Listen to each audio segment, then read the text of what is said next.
Okay. Dobry den. Let's get started. Great. So, folks in the audience, if you want to use your headphones, I'm not sure if anyone can hear me, but if you want to listen, the best way to do it is on the headphones. So yeah, let's go. My name is Tim McDonald. I'm the energy editor at Semaphore. This is nice, actually. I feel like we're just in we're just continuing the conversation that we just were having with each other. My name is Tim McDonald. I'm the energy editor at Semaphore. It's a U.S. business magazine. I'm based in Kyiv and write about energy security issues there, doing a lot, often writing about DTEC and the experiences they've had. And first of all, I just wanted to say, if those of us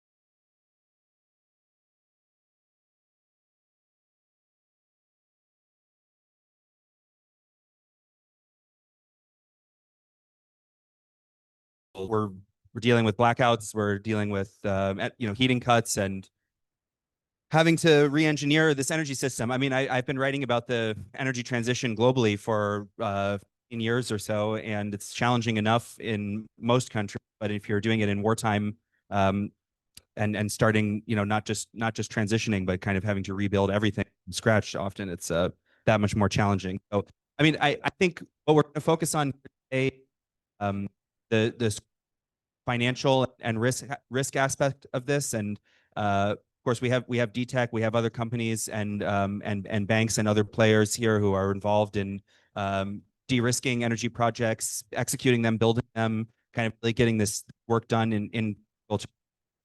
And we need more of that. So we're going to hear some perspectives today about how to actually make that happen.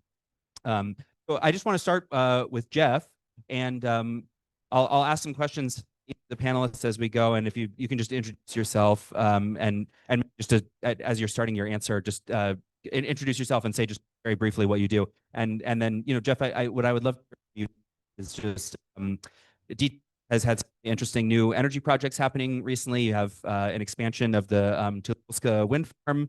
There was a whole big battery thing with Fluence that was just launched recently. How are you making these projects happen during wartime, and what have you found to be successful strategies for drawing in the capital or other kinds of partnerships that you need to make that happen? And you should have a microphone there, which you might have to switch on. Yeah. Great. Yeah. Thanks, Tim. And I'll start first with just, again, my thoughts go out to those friends and family in Kyiv and elsewhere across the country. Yeah, my name's Джеф Отем. I'm Chief Sustainability Officer at DTEC. I think most of the Ukrainians will know us, but for those who don't, DTEC is Ukraine's largest private energy company. We're fully integrated across the energy value chain.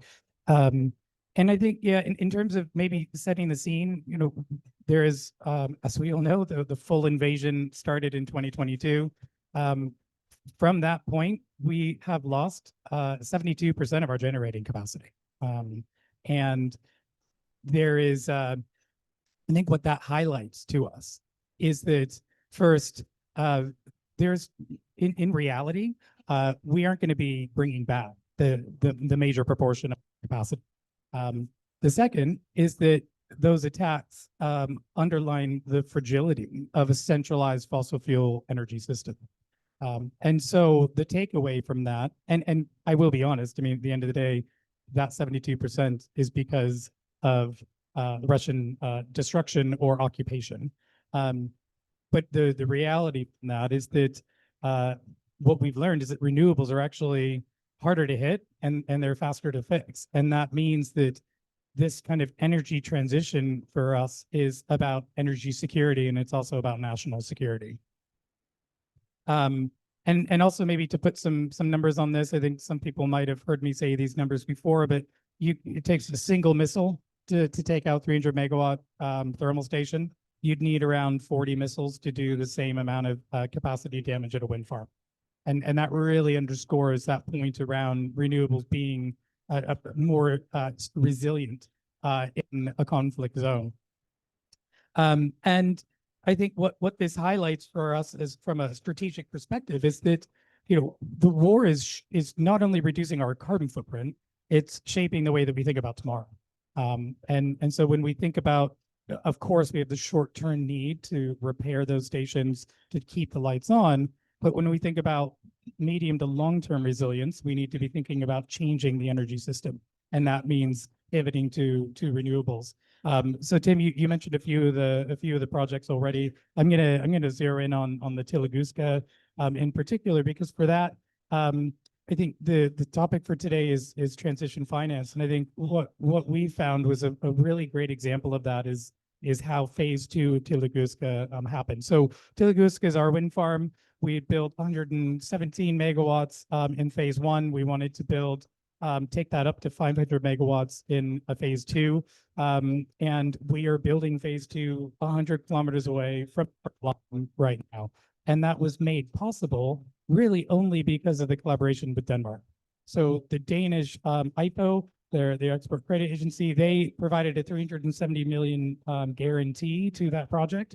That enabled Danish banks to provide the debt for that project. And it also gave confidence to Vestas to be able to provide the turbines for that project. And I think that this example illustrates two things in particular. The first is that guarantees are essential for enabling private capital and private investment.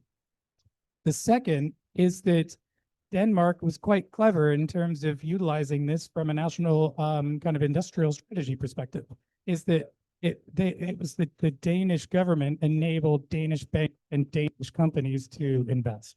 And I think that gives a model that we're trying to encourage amongst other countries to thinking about how they support Ukraine in the fight for its freedom and for the fight for Europe to be free.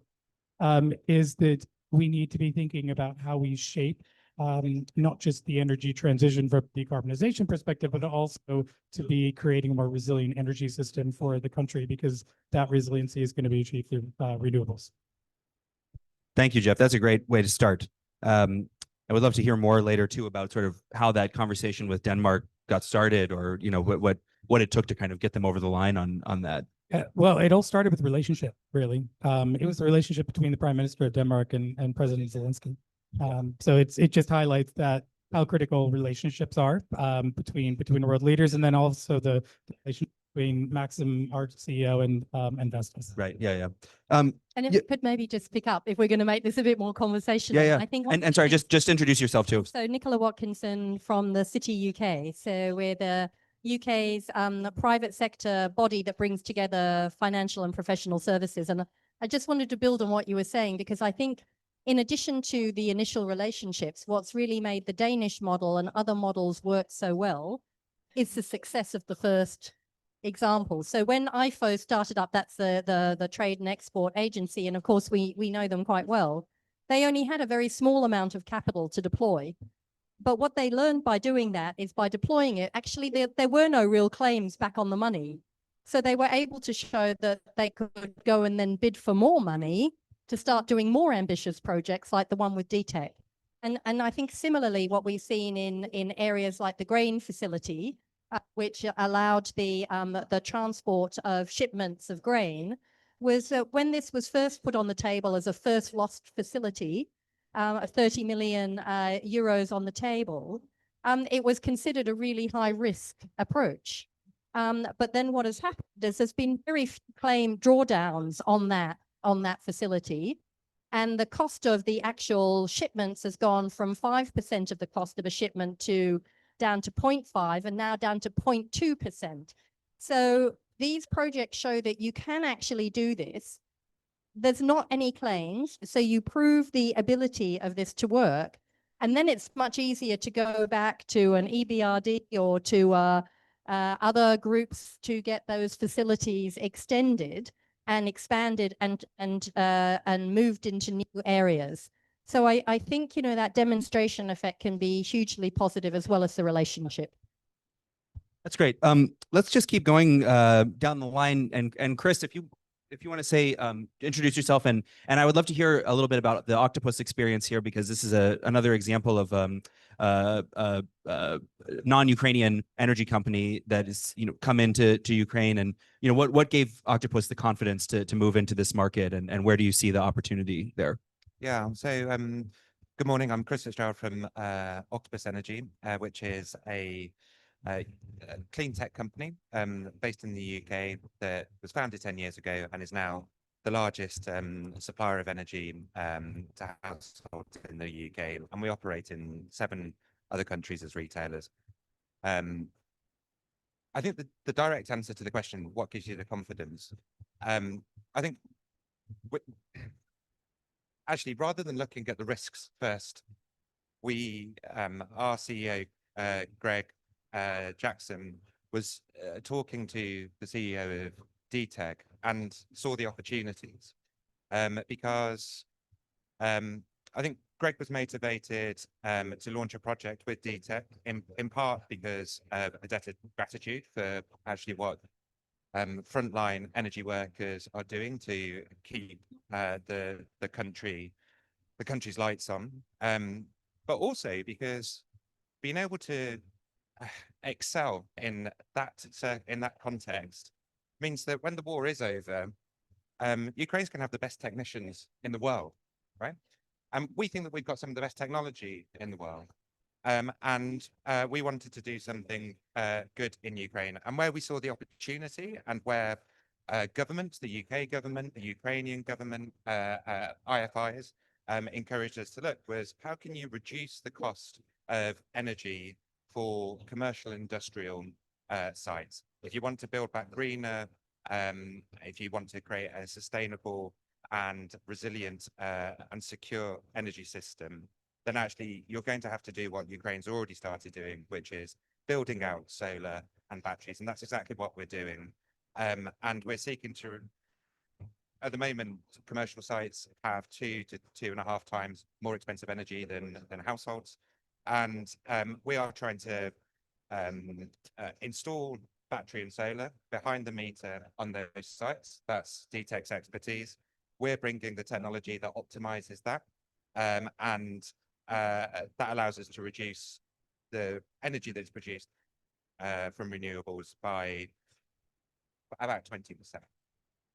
Of course, the additional thing that we're doing, though, is working with DTEC and talking to IFIs about how we can reduce how we can raise about $100 million to reduce the cost of capital for those commercial sites, and by doing so, kind of level the playing field with the rest of Europe. And so we are thinking imaginatively about how to make this a really not even an affordable proposition, but a no-brainer proposition for commercial sites. And I can talk more about it, but I think that confidence comes from that combination of a great relationship with governments, with IFIs, and with a really credible partner on the ground who can deliver.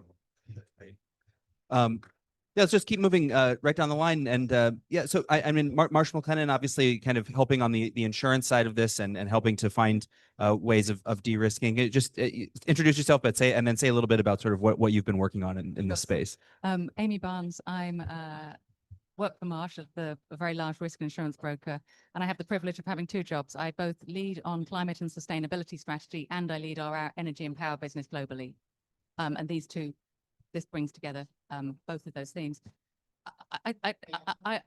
Our focus is making sure that insurance is not a barrier, or risk is not a barrier to what everyone else on the panel is trying to achieve. And it's also a very proud export of the UK government. So we're really conscious that insurance underpins pretty much every business decision. So to give you an example, that if we're going to get expertise into the country, folk from Octopus won't fly unless they can get travel insurance and they can get health insurance in country. Likewise, the aeroplanes won't fly and land unless they can be insured. So how do we make sure that that ecosystem still functions? And not only functions, but functions cost effectively. Nikola gave the example of the impact of data and risk understanding on the grain export facility, but I don't think she gave the first number. So before the grain export facility was started, the cost of exporting grain was 6% of the value of the vessel. That was the amount for the insurance for the duration of that shipment. And if you think about the consequences of that for vulnerable communities in Africa that rely on the grain exports, so 6% created the grain facility, the export facility, which had private public funding to make it work, came down to 5%, now down to 0.2%, so 0.5%, now down to 0.2%, because we've got better access to data. So one of the things that we did back in 2023 was to create a data utility for where all of the attacks are happening across Ukraine. And we can see that over 60% of the country has never been hit by a missile or a drone. And so that's now a public data utility where every type of missile strike and every type of asset that's been hit can be seen so that insurers can get confidence of just how safe so much of the country is. And I share my thoughts with those people that were affected, but I think we also need to talk about how much of the country is not affected, that we need to support the business community to come in and still invest in that part of the country. So let me keep going and pass it down the line. Yeah, cool. And Jim, can you kind of again introduce yourself and fill us in a little bit on where IFIs come in here and what's the role of EBRD in kind of supporting some of these this work? Yeah. Sure. Thank you, and good afternoon, everybody. Good afternoon, not yet. Almost still midday. Morning. Great panel. So very pleased to be here. Let me start by saying that Ukraine is a top priority. Support Ukraine is a top priority for EBRD. You know, the country is in our central to our mandate, is in our DNA. So it's really a top priority. I'm saying this because we are trying to define our role in a complementary way. I mean, this panel is great because you see also a good example of partnerships, right? There's a lot of talks about partnership, but what EBRD has been trying to do in the last few years since the invasion is really try to support the economy, keep the economy going. So important, the economic output, you know, doesn't decline, actually try to grow. So our role has been trying to feed, provide contribution in all economic sector, you know, supported the financial sector, the corporate sector, you mentioned the agri-food industry. And in this context, of course, the energy infrastructure is a key component.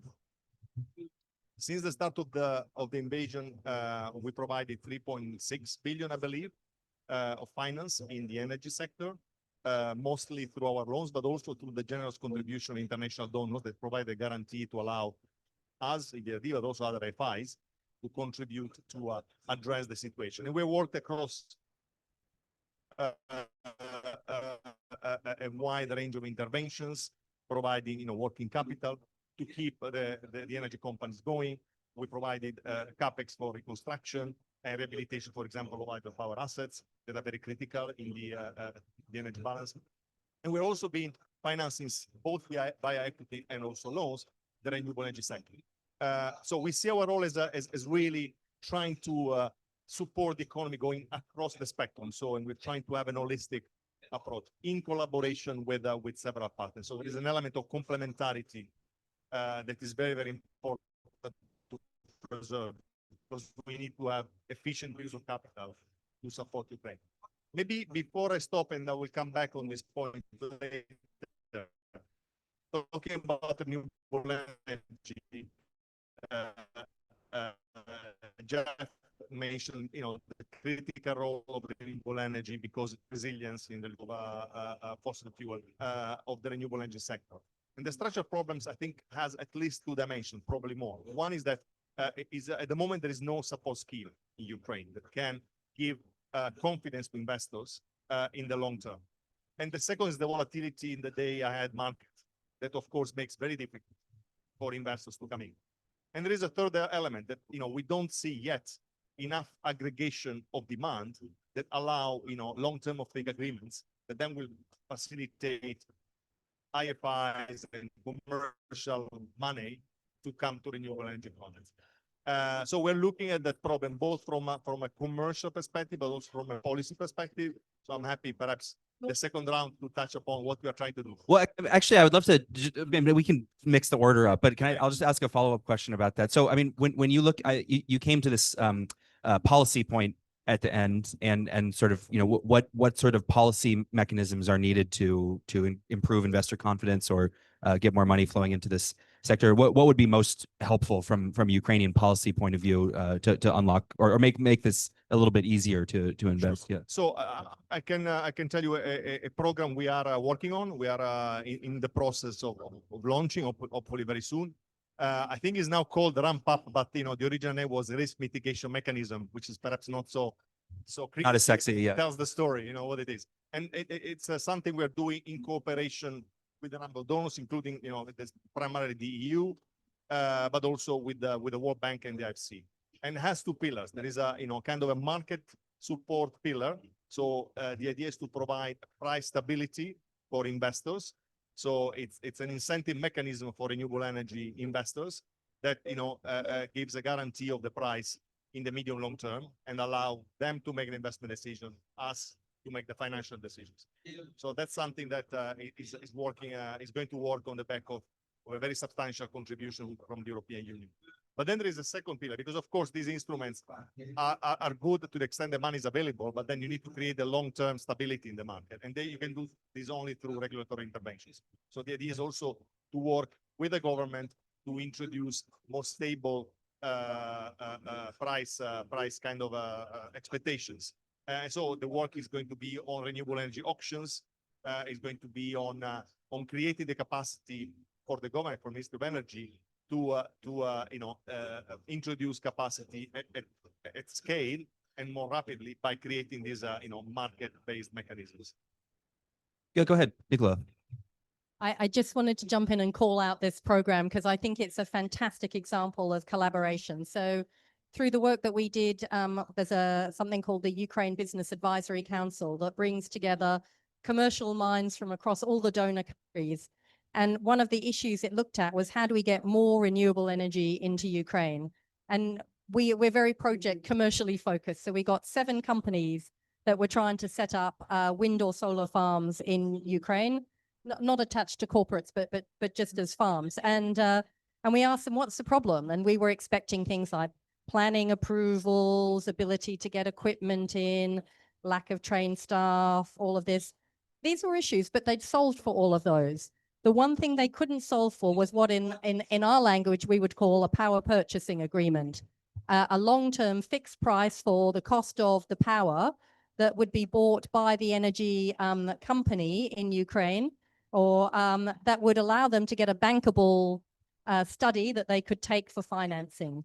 So we then went to the EBRD, and EBRD solved for that. So these companies, as ramp up gets ramped up, these companies are ready to go. So they're commercial and they've solved for the rest of it. And now this is a great example of where a group like a DFI or an IFA can come in and just help to bridge the last piece that makes something commercial. And if I may, just one second, of course, we are testing this model with the market, right? So there is a lot of interest. There's a lot of interest from domestic investors and project developers, from international investors and project developers. So we believe that this, de-risking mechanisms or price stability mechanism, I don't like the word de-risking too much, but, price stability mechanism are really what is needed to kick-start the market. And again, we don't necessarily to be there forever. The idea is that once the markets are there, when the policy instruments provide the sufficient, price signal, then the private sector will take over, and for example, we're certainly also looking into private to private power purchase agreements. So that's the way to create, the market structures that ultimately allow to So weigh in here on sort of market design, and DTEC is a unique company to the extent that it's sort of vertically integrated and across so many parts of the energy sphere. But when you look at PPAs, for example, or just power market design in Ukraine, where do you see gaps or need for potential policy improvement? Yeah, I think I can echo what's been said by Nikola and Jean-Pierre.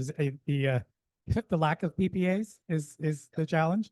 And also, you know, right now it's an auctioning system where it was feed and tariff, but that's now potentially moving to a feed and premium, which is not necessarily going to be as easy for being able to make things move forward. So I think the gaps in the policy environment are known. It's now a question of how those gaps are filled. I think part of the question is, at what pace is that going to happen, given all the other challenges that the government's working with? And what does that mean for projects that are ready to break ground? And I think that's kind of where we are in terms of looking at projects that we're ready to break ground. We've got the need, the country has a need for being able to move forward on these. To give you an example, not only are we finishing Tunguska at 500 megawatts, but we're also lining up Poltava at 650 megawatts, which kind of increases already the largest wind farm in Ukraine by another 150 megawatts. So it's looking at how do we enable these projects to move forward while the policy and the regulatory environment is still a little uncertain. Amy, could I jump back to you for you spoke a little bit earlier about workers, the movement of people, and this has been an issue. I think even maybe for Vestas. I mean, bringing in their own engineers to be able to work in Tunguska, and how do we kind of create an easier pathway, or what's needed to de-risk sort of access to Ukraine, or bringing people in to be able to work on these projects? So at the moment, 95% of the global reinsurance market has a blanket exclusion on Ukraine, blanket. And just for people that don't know, most insurers rely very heavily on reinsurance, so they'd only retain a small amount of risk themselves and the rest is ceded to reinsurance. And so the easiest answer for all of those insurers is just to say no.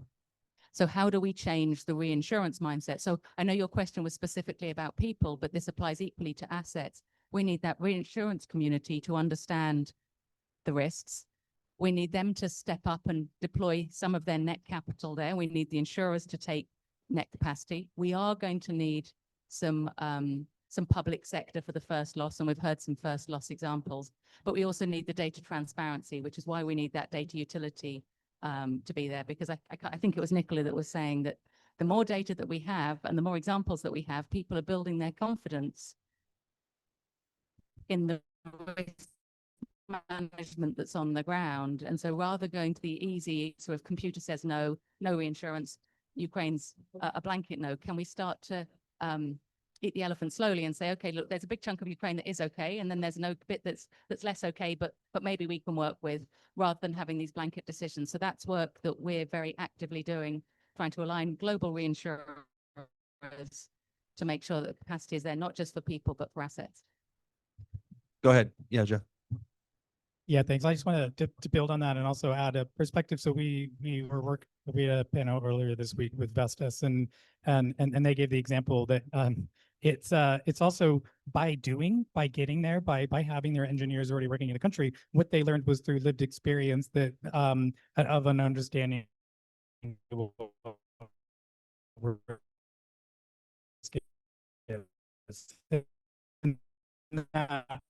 ultimately then affected their risk appetite in a positive way, in that they were more willing to have those teams. All the things that needed in order to make hasn't necessarily changed, but what is enabled to understand the reality of the risk. And then this is, and I love the point, Amy, that you shared, I think it was Amy that shared it earlier, was around 60% of the country is not actually being attacked.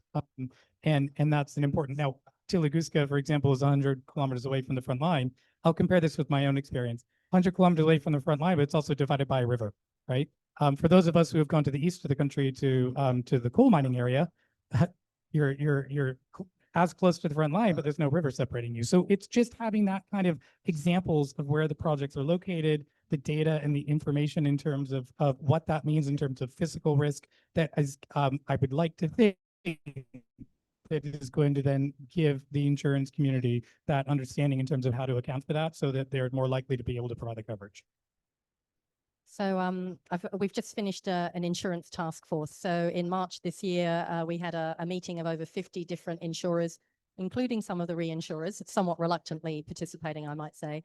And we, as a result of that, the Deputy Minister Teliupa agreed to hold a task force to identify from a business perspective what are the issues that they need to see. So that's just been running. The presentation was done last week, and Taliupa is in Warsaw at the moment, just presenting it. One of the things that came out is, in addition to that kind of, if you like, that public data, which is helpful, is what we now really need is the local insurers. So the local insurers on the ground are the ones who are paying out the claims, who are seeing the actual issues as they're playing through. We need to be able to aggregate their data in a way that allows the reinsurance market and international insurers to see what is actually being hit, what's being paid out, how the claim is being dealt with. That is also going to be really important for building out confidence. So I think it's one thing to see these sort of high-level maps of where missiles are landing, but actually seeing the data from the insurers will really build that confidence. So I think, you know, this is something that, and I think, you know, that, so yeah, there's some good work that we can build on. Chris, I want to jump back to you for a minute, and I loved the anecdote you gave at the beginning about Greg, you know, feeling like didn't start by looking at the risk, but started by looking at the opportunity and feeling inspired there. You know, and I know that you also work in many other parts of the world. You just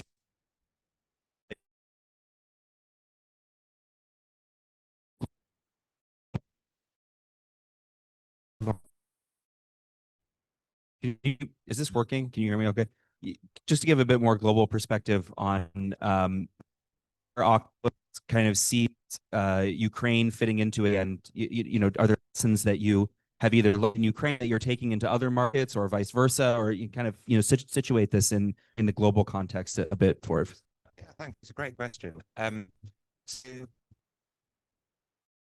you know, in the context of fighting a brutal adversary that is a gigawatt of solar in the last, that compares to other countries who find it difficult to do planning permissions, you know? So I think there's one thing which is around just the ability to deliver an innovative approach to keeping an energy system on track. For us, there is something that is also interesting about how in a space that is innovative, where you are demonstrating energy generation creates a more resilient, greener energy system. There is a lesson that is actually more global than Ukraine, and reconceiving that question of energy security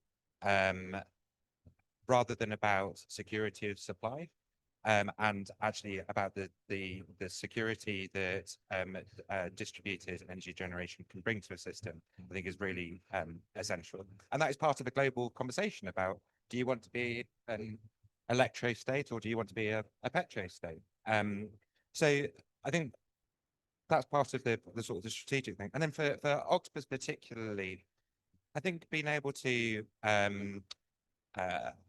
demonstrate that our technology, when coupled with behind the meter solar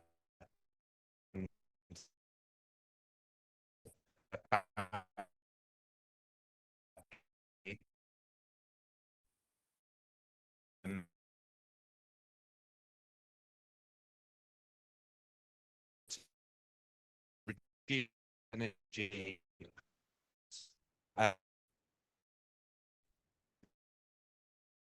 we are demonstrating that clean energy is also we will be learning through our station of how we have new there needs to be some sort of a more intelligent approach to insurance for different parts of the country that reflects the risks, and also the political and risk insurance and foreign exchange and capital controls that comes through the relationships with the Ukraine,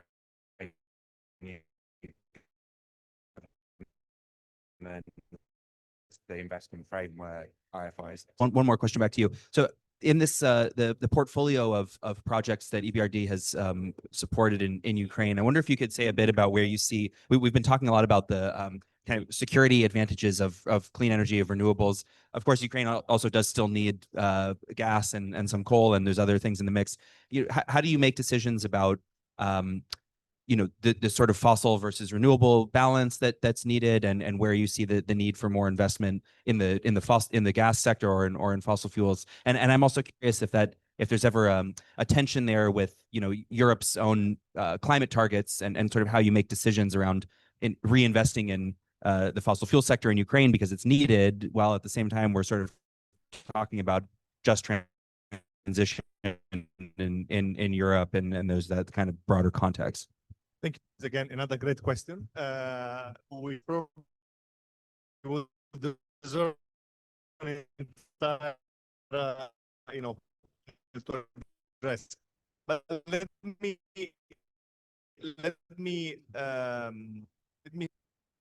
you project. So we still see a strong demand from the government, from the private sector, to stay the course and continue the invasion, of course. But there are different needs these days, but that kind of aspiration, the objectives, the climate ambition of the country haven't changed. So that demand is there, and that's what we are doing also through different instruments, including providing capacity building within the government to support these ambition and aspirations. The second, I think there is also a strong realization that the future of the energy sector in Ukraine is a green future. Needs to go toward clean energy resources and towards decarbonized energy resources. So that's also, I don't see any hesitation there, from the market, from the government. And this makes our life easier when it comes to looking at specific short, medium-term interventions. What I can tell you is that up until now, we haven't derogated on any of our green safeguards when it comes to investment decision in the energy sector. So what we do at EBRD, we have a strong green finance commitment. More than 50% of our finance, across all operations should be green. But also, which is in my view a very important element, all our projects are screened for alignment with the objectives of the Paris Agreement. So in this context, we do the same. We apply exactly the same process for projects in Ukraine in the energy sector, including those that entail the use of fossil fuel. And we've been structuring and trying to perhaps introducing elements of to remain aligned with our objectives. So and in fact, we also, when it comes to the energy sector, we also have additional criteria. It's not only the alignment, but also the acceleration to decarbonization. And we have to say all the projects, I have a long list. I can give you a few examples, but all the projects we've been financing so far go into the direction of continuing supporting the green transition. So we're quite confident we'll continue to operate within the broader EBRD policy and assessments. There has been some support for gas from EBRD. It's obviously needed now, especially recently. But every time we support the project in the gas, entailing the user, and so far all projects that we supported represented the best alternative from both a cost perspective, but also from a broader environmental perspective. Great, Jeff. Yeah, go ahead. Yeah, I just wanted to build on that. I think Ukraine has the benefit when we compare it against countries like Poland, where of the overall energy mix. But in coal thermal capacity, what we can, I would say, probably builds on what he was saying is we already see the reality. The reality is that coal's future is has got an ending, and so then the question is, well, how do we manage with that? And the conflict here, sorry to use that word, is it's dealing with a phase out plan that is realistic with conflict and the war. But I think then one only needs to look at where our CapEx is going. And we've got repair, which is addressing the short-term need of keeping the lights on, but actually the majority of the investment is going into what we have as one of our targets is a green CapEx. And so it's kind of, I think this is what enables the government to be able to have confidence in terms of maintaining the focus on the green agenda despite the war. And I think it's just interesting anecdotes that I've heard, over the past few days and the past few months is that, there is even questions to the Ukrainian government from other governments saying, well, do you really need to keep your foot on the pedal on this? Look at the situation you've got. And the answer from the Ukrainians is yes, we do. And I think the message goes back to what I said at the very beginning. Why? Because renewables is more resilient. And this is both a short-term, mid-term, and long-term need. Which again brings us back to how do we enable projects that are ready to go as fast as we can. Sure. Yeah, go ahead, Jim. Very quickly, just to complement, and just 3 quick points, which are perhaps disconnected, but in reality are part of the whole story. So we still see a strong demand from the government to work on green criteria for the reconstruction. There's a lot of working groups, a lot of activities taking place. This gives you a signal of the policy intentions.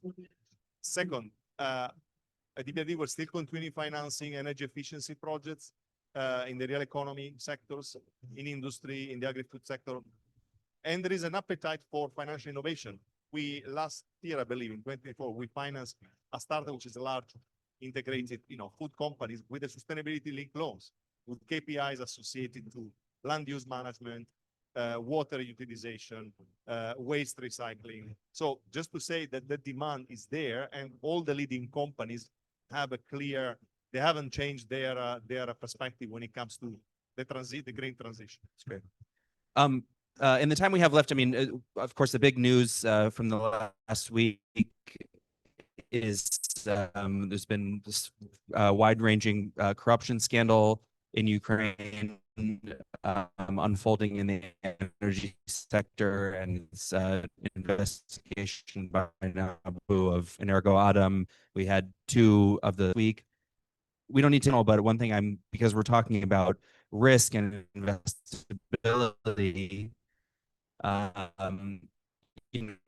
course, companies look at the political spectrum when they're making these decisions. And I would love Nikola or Amy if you could say a bit about, when you look at an investigation like this, off from wanting to invest in Ukraine, or is it actually a good signal that we see corruption reform is working? Or how do you kind of view the ramifications of what we've seen this week?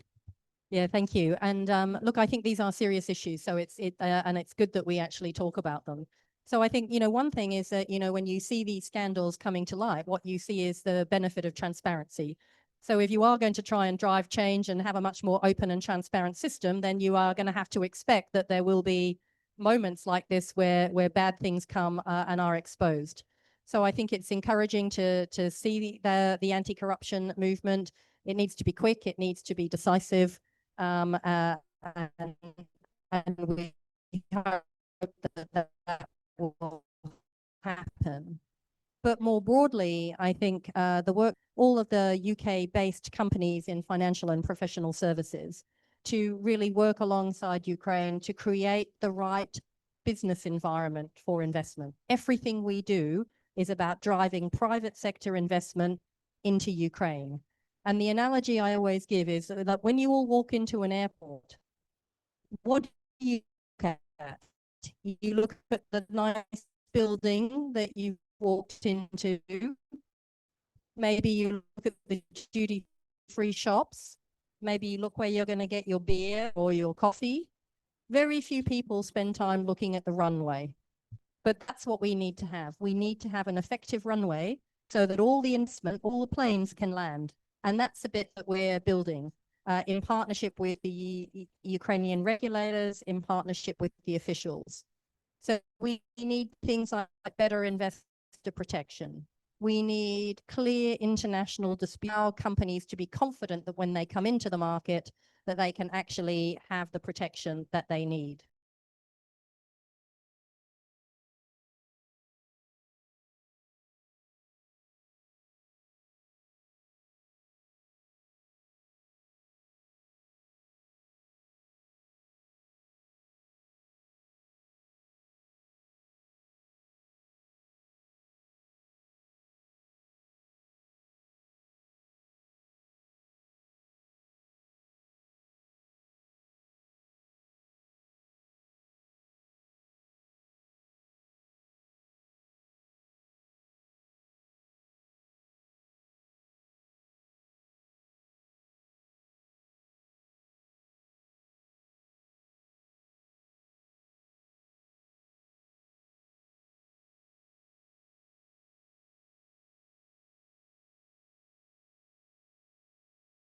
the drive towards EU accession is a powerful one.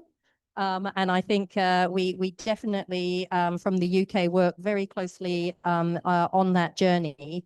But it's these kind of changes and the ability to work to international standards and give investors international dispute resolution and the ability to take things outside of the local judicial system that in the shorter term are going to continue to help to build investor confidence. Amy, is there anything you want to add there about political risk? Or No, the type of political risk we tend to think about as insurance isn't this political risk, but just as a citizen, sunlight's the best disinfectant. So the fact that these things are being aired to me is a positive sign.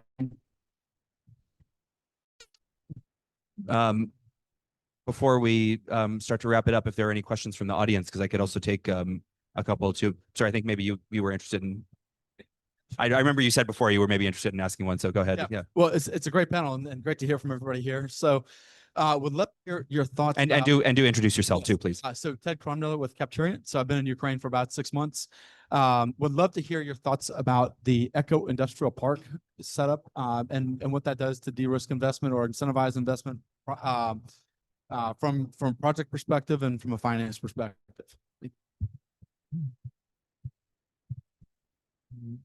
I don't know enough about what you're talking about, so I don't want to.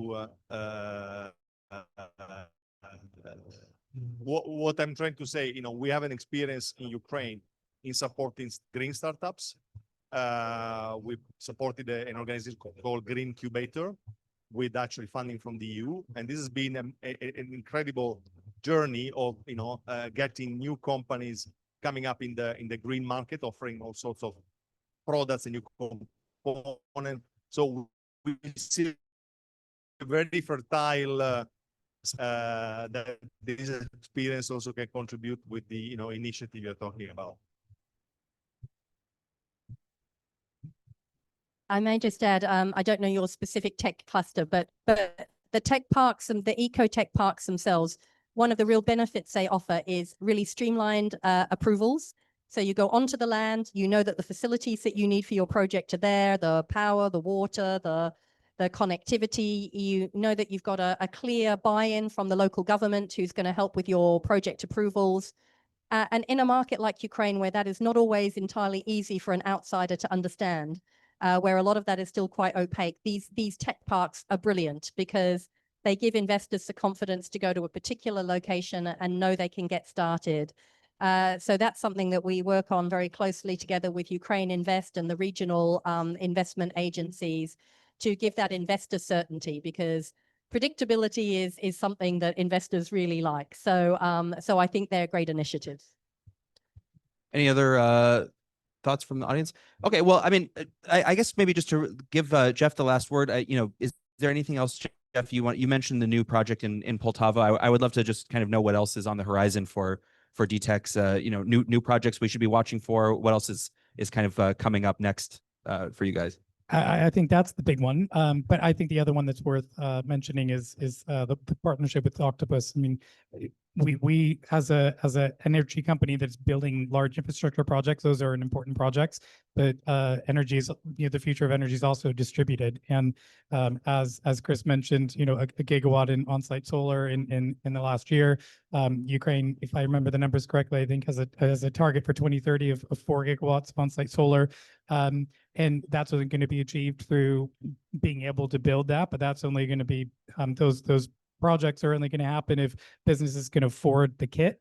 And they can only afford the kit through clever investment mechanisms. And that's exactly what DTEC and Octopus are trying to do, is to be able to provide that access to financing through RISE, which is our investment mechanism. So I think that's one that we're really keen on trying to raise awareness around, as well as in the bigger infrastructure projects. Great. Okay.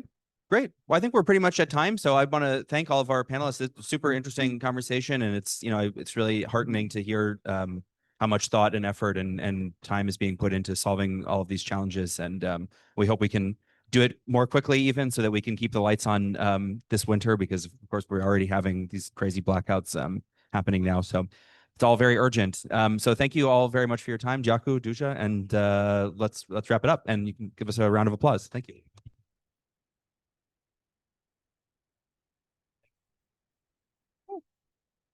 We get a quick picture. Yeah, we should. People need Yeah, to yeah. run.